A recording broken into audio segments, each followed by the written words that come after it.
ఒక్క సిరా చుక్క 1,00,000 మెదళ్లను కదిలిస్తుంది అన్నట్టుగానే ఒక్క కష్టం వందలాది మంది ప్రాణాలను నిలబెట్టేలా కూడా చేస్తుంది.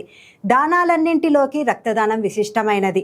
ప్రాణాపాయ స్థితిలో ఉన్నప్పుడు రక్తం దొరక్కపోవడం చేతనే ఎక్కువ మంది ప్రాణాలు కోల్పోతున్నారు. గాజువాకకు చెందిన వినోద్ బాలు అనే వ్యక్తి 16 ఏళ్ల వయసులో తండ్రి ప్రాణాపాయ స్థితిలో ఉండగా 2 యూనిట్ల రక్తం కోసం పడరాని పాట్లు పడ్డాడు.